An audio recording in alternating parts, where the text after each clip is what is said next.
Assalamualaikum warahmatullahi wabarakatuh. Berjumpa lagi dengan kami di bimbingan belajar Bismart Education. Ya, terima kasih. Di sini kami akan membahas kembali yaitu pelajaran IPA Fisika SMA. Materinya apa? Pada kesempatan ini materinya dinamika gerak dan gaya. Fokus pembahasan kali ini yaitu gaya normal. Terus kemudian ada kasus soal seperti biasa. Sebuah benda masanya 20 kg terletak pada bidang yang miring dengan sudut kemiringannya θ. Tan θ itu sebesar 3/4. Jika percepatan gravitasi setempat yaitu 10 meter per sekon kuadrat, maka besar gaya normal bidang terhadap benda adalah berapa besarnya? Ini opsinya ya, mungkin bisa teman-teman bisa langsung mulai menghitung. Cara mengerjakannya sekarang seperti ini. Diketahui dulu masanya 20 kg masa benda. Kemudian kemiringannya tangannya yaitu 3/4 dan percepatan gravitasinya adalah 10 meter per sekon kuadrat. Ditanya apa gaya normal pada benda tersebut? Nah, sekarang dijawab berdasarkan teorema Pitagoras. Ya, jadi ada teorema Pitagoras di sini untuk membantu menyelesaikan. Panjang sisi miringnya adalah, jadi ada benda pada bidang miring. Nah, ini adalah macam-macam gaya yang bekerja pada benda di bidang miring tersebut. Nah, jadi kalau tannya ini 3/4 berarti 3 itu tinggi dari bidang miringnya ini dari dasar hingga titik puncaknya. Kemudian yang 4 ini adalah panjang alasnya ya, panjang alasnya ini. Ya, karena terus sudutnya di sini. Nah, karena tan itu adalah depan per samping ya, 3/4 seperti itu. Jadi letaknya 3 di sini, 4 di sini. Nah, setelah meletakkan angkanya tersebut, nah kita melihat ini gaya-gaya yang bekerja pada benda. Yaitu ini kita tulis dulu, ini adalah sumbu Y, yang ke sini adalah sumbu X. Nah, di sumbu X ini ada gaya atau ada gaya W sin θ. Ya, jadi W itu sebenarnya ini gaya berat ke bawah itu simbolnya W. Kemudian jika arahnya ke sini atau benda meluncur ke sini itu akibat dari W sin θ.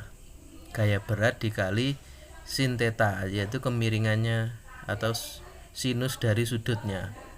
Kemudian W cos θ itu menuju ke sumbu Y negatif. Nah, itu W cos θ nya.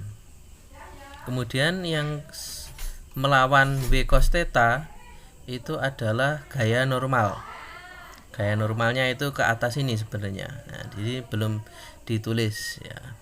Jadi kita itu mencari gaya normal yang searah sumbu Y positif, itu nanti berapa nilainya ya kan. Nah, kita mencari panjang sisi miringnya dulu. Ini sini miringnya sini ya kan. Nah, sisi miringnya dari puncak ke bawah yang miring berapa? Jadi R sama dengan 3/2 ditambah 4/2 nanti di akar ketemu 5. Kemudian cos θ-nya jadi ketemu. Cos itu adalah samping per miring 4/5 kan, miringnya tadi 5. Kemudian sinnya jelas 3/5. Nah, jadi sin miringnya 5. Nah, dari sini tadi kita dapat mengidentifikasi. Jadi benda tidak bergerak sepanjang sumbu Y. Nah, ini sumbu Y. Jadi benda itu tidak bergerak sepanjang sumbu Y, tapi bergeraknya sepanjang sumbu X. Nah, kenapa kita mencari sepanjang sumbu Y? Kita mengidentifikasi ini karena kita mencari gaya normalnya. Jadi kita jangan pakai sumbu X, pakai sumbu Y saja, ya kan, lebih cepat. Ya, langkah yang baik. Maka berlaku sigma FY. Jadi gaya-gaya yang bekerja pada sumbu Y ini itu sama dengan 0. Kenapa sama dengan 0? Karena benda cenderung diam terhadap sumbu Y.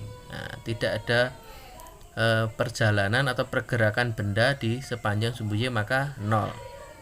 Nah, gayanya apa saja? N dikurangi W cos theta. Jadi N ke atas dikurangi yang ke bawah W cos theta. Ini sama dengan 0. Nah, kemudian W cos theta nya saya pindah ke sini. Sebenarnya bukan dipindah ya. Ruas kiri yang sebelah kirinya sama dengan ini saya tambah dengan W cos theta sehingga hilang min W cos theta ditambah W cos theta, hasilnya tinggal N saja. Terus kalau yang ruas kiri ditambah W cos theta, yang sebelah kanan juga harus ditambah W cos theta. Sebenarnya aturannya seperti itu. Tapi diibaratkan ininya dipindah, awalnya minus dipindah jadi plus, positif maksudnya. Nah, N-nya adalah W cos theta atau setara, N setara dengan W cos theta. W itu adalah M kali G. Jadi W itu gaya berat di sini. Gaya berat itu rumusnya massa benda dikali percepatan gravitasi benda tersebut. Nah, kemudian M-nya 20 tadi, percepatannya 10. Nah, ini M20, percepatannya 10. Cos theta, nah ini 4/5. Hasilnya adalah 160 Newton. Nah, terus kemudian jadi dari persoalan ini tadi jawabannya yang C. Alhamdulillah, itu tadi pembahasan dari kami. Semoga bermanfaat ya. Semoga teman-teman paham dengan pembahasan ini, tidak bingung. Kalau masih ada yang bingung, silakan bertanya kepada kami atau mau request soal-soal yang sulit ya, yang menurut yang teman-teman temukan sulit, nanti bisa dikirim ke WA kami. Silakan komen, kalau bermanfaat silakan share ya. Mungkin itu dulu, sekian. Ada kurang lebihnya mohon dimaafkan. Wassalamualaikum warahmatullahi wabarakatuh.